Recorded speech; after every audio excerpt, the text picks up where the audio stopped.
అందరికీ నమస్కారం. ఈరోజు మీ అందరికీ నేను వినిపించబోయే కథ అనగనగా ఓ ఇంట్లో.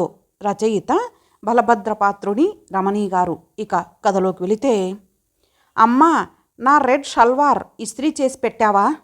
మమ్మీ, షూ పాలిష్ ఎక్కడుందో కొంచెం త్వరగా వెతికి పెట్టు. సుశీల షేవింగ్ క్రీమ్ అయిపోయిందని చూడలేదా? ఇప్పుడెలా? ఇల్లాలన్నాక కాస్త శ్రద్ధ ఉండాలి. సుశీలమ్మ తల్లి, కాస్త గొంతు తడిపేదేమన్నా ఉందా? మొహం కడుక్కొని ఇంతసేపయింది, కాఫీ చుక్కకి గతిలేదే తల్లి. అత్తగారి సనుగుడు వినిపిస్తోంది. ఒక చేత్తో మూకుడులోని కూర ముక్కలు కదుపుతూ టెన్షన్గా పక్కనే పెట్టిన పాల గిన్నె వైపు చూస్తున్న సుశీలకి అందరి కేకలు వినిపిస్తూనే ఉన్నాయి. వస్తున్నా అని 2 సార్లు బదులిచ్చింది. కానీ కదిలితే పాలు పొంగిపోతాయేమోనని భయం. అమ్మా, నా కాలేజీ టైం అవుతోంది, పిలుస్తుంటే వినవేం? మాధవి కాళ్ళు బాదుతూ అరుస్తోంది. పెద్ద ముంచుకుపోదులే, ఓ రోజు లేటుగా వెళ్తే. అసలే మీరు చదవడానికి వెళ్తున్నారా లేక ఫ్యాషన్ పీరియడ్కి వెళ్తున్నారా? మమ్మీ, నాకు మ్యాచ్ ఉంది, అర్జెంటుగా టిఫిన్ పెట్టేయి అని రవి అరిచాడు.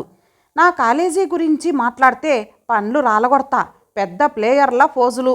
అక్కడికి వెళ్ళి ముష్టివాడిలా చేతులు చాపి ఫీల్డింగ్ చేస్తూ పడుంటావు, ఉక్రోషంగా అంది.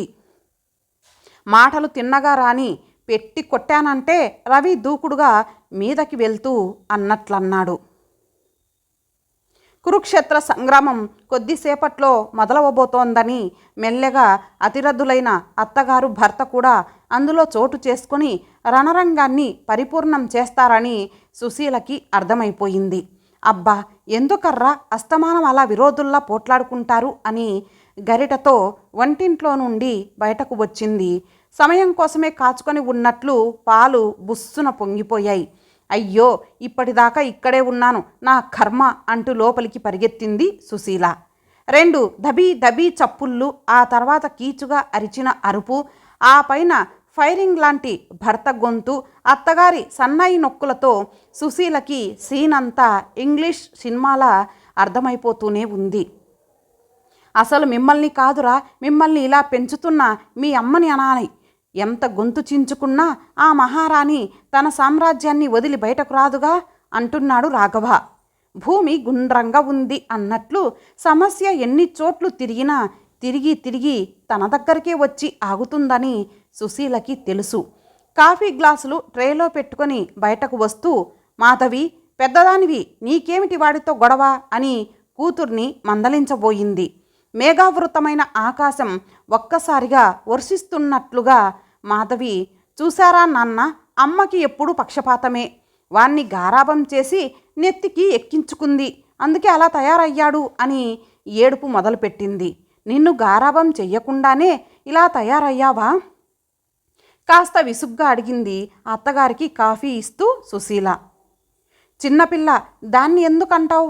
అసలు నువ్వు పిల్లల విషయాలు, నా విషయాలు పట్టించుకోకపోవడం వల్లనే కదా ఈ గొడవంతా అన్నాడు చిరచిర్లాడుతూ రాఘవ. అది చిన్నపిల్ల.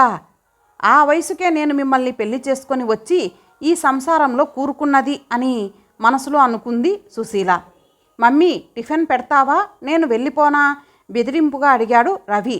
కాఫీలో పంచదార సరిపోలేదే, అత్తగారు చెప్పింది.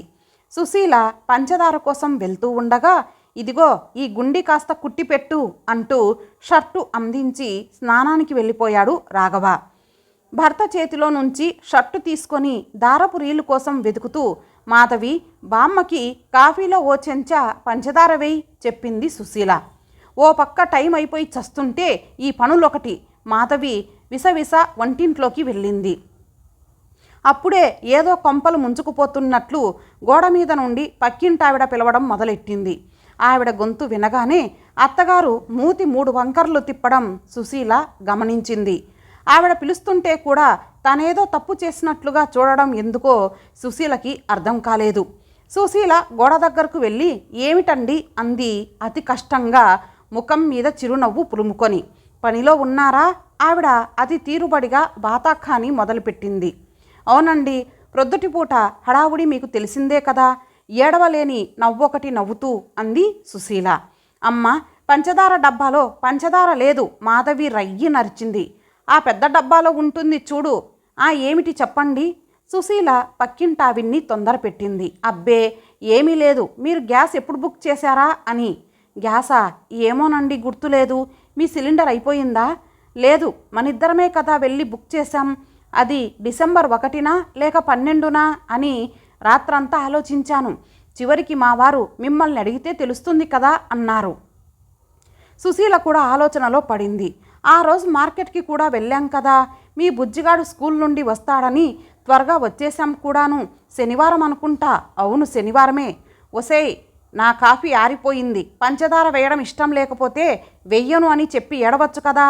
అత్తగారి కంఠం కంగున మ్రోగింది. సుశీల గహబరాగా వస్తున్నా, మీకు మధ్యాహ్నం చెప్తానండి అని ఇంట్లోకి నడిచింది.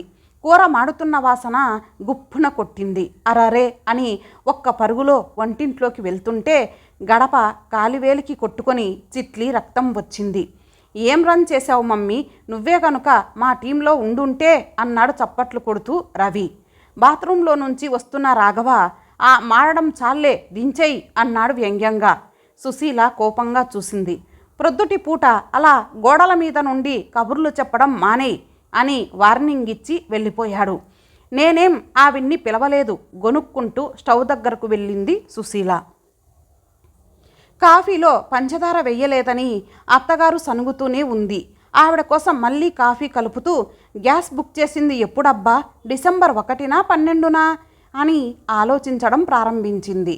ఇంతలోకి మళ్ళీ భర్త ఏ బనియన్ కోసమో పిలవడంతో అనవసరంగా ప్రొద్దుటే ఈ ప్రక్కింటావిడ బుర్ర తినేసింది అని విసుక్కుంటూ అటు నడిచింది. భర్తని ఆఫీస్కి, పిల్లల్ని బయటకి పంపి పూజ భోజనాలు పూర్తి చేసేసరికి మధ్యాహ్నం అయిపోతుంది.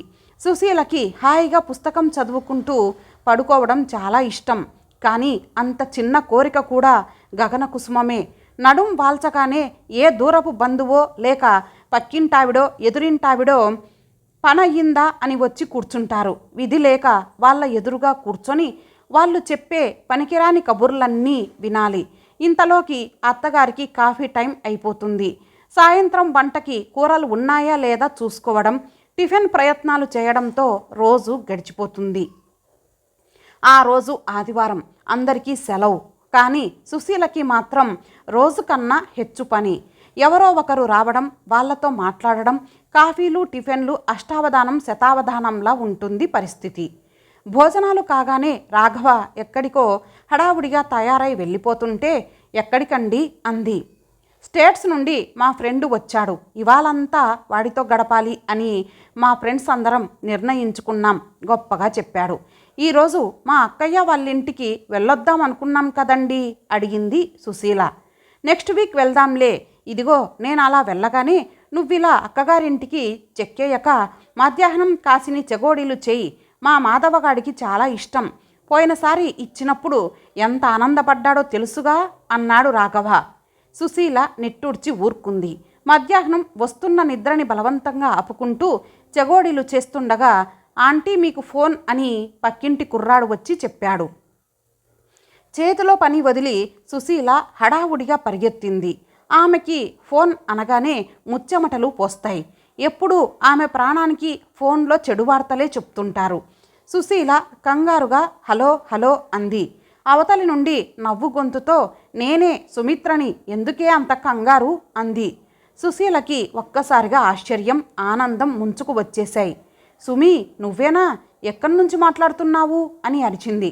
ఇండియా వచ్చి వారం అయ్యింది. మొదట అమ్మ వాళ్ళింటికి వెళ్ళి అక్కడి నుంచి ప్రస్తుతం మా అత్తగారింటికి వచ్చాను. ఇప్పుడు హైదరాబాదులోనే ఉన్నాను. కమలకి, సరస్వతికి కూడా ఫోన్ చేశాను. వాళ్ళంతా రేపు నా దగ్గరకు వస్తున్నారు. నువ్వు కూడా వస్తావని నీకు చేస్తున్నాను. రేపు తెల్లారేసరికల్లా నువ్వు నా దగ్గర ఉండాలి.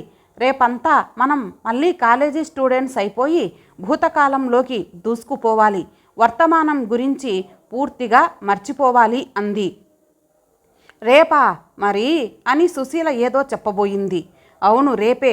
ఎల్లుండి మళ్ళీ ఢిల్లీ వెళ్తున్నాను. అన్నయ్య కొడుకు పెళ్ళి, అందుకే అంత అర్జెంటు.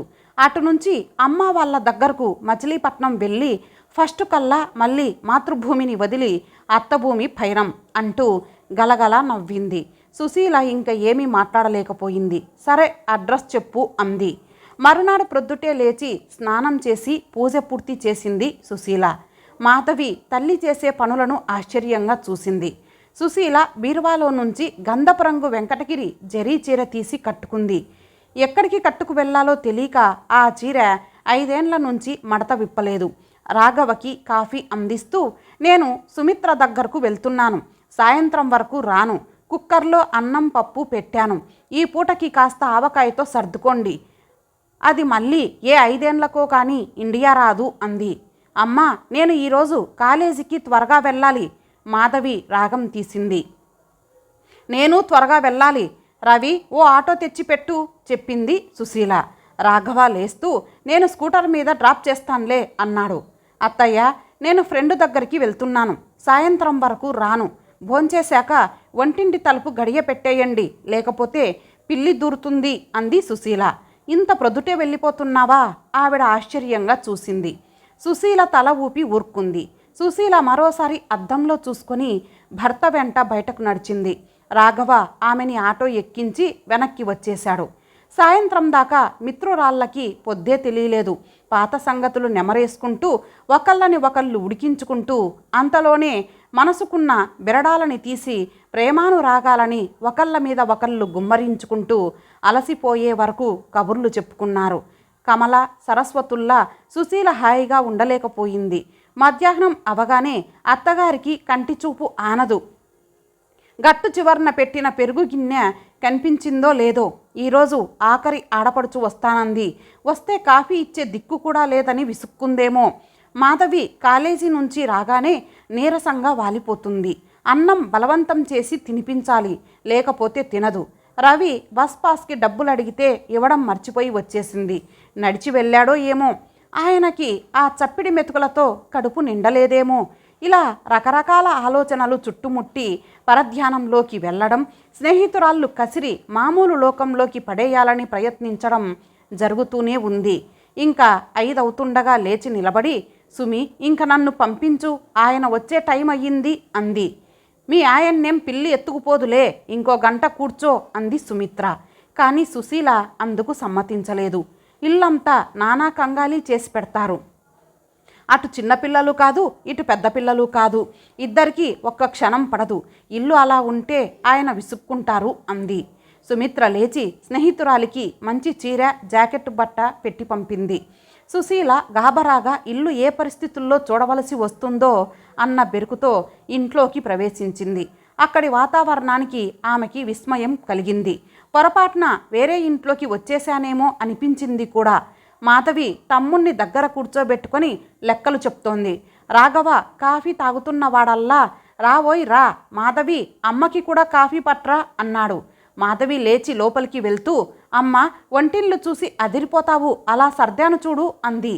మధ్యాహ్నం వాళ్ళ అత్తయ్య వస్తే పకోడీలు వేసింది, ఎంత రుచిగా చేసిందనుకున్నావు నా మనవరాలు అంది అత్తగారు. రవి, బస్ పాస్ తీసుకున్నావా అడిగింది సుశీల. ఆ డబ్బులు నాన్నగారి దగ్గర తీసుకున్నానమ్మా అన్నాడు రవి. రాత్రి వంట కూడా చేసేశాను తెలుసా, మాధవి కాఫీ కప్పు అందిస్తూ గర్వంగా చెప్పింది. సుశీల నీట్గా ఉన్న ఇంటిని, నవ్వుతున్న వాళ్ళ మొహాలని ఆశ్చర్యంగా చూస్తూ ఉండిపోయింది. ఆమెకి ఆ నిమిషంలో తన అమ్మమ్మ చెప్పిన కథ గుర్తొచ్చింది. ఒక ఊర్లో ఓ ముసలమ్మ ఉండేది. ఆవిడకి తన కోడి, కుంపటి ఉంటే కానీ ఊర్లో వాళ్ళకి తెల్లవారదని గొప్ప నమ్మకం ఉండేది. ఓనాడు ఏమైందంటే, ఇంతటితో ఈ కథ సమాప్తం. మరలా మరొక మంచి కథతో కలుద్దాం. అంతవరకు సెలవు. నమస్తే.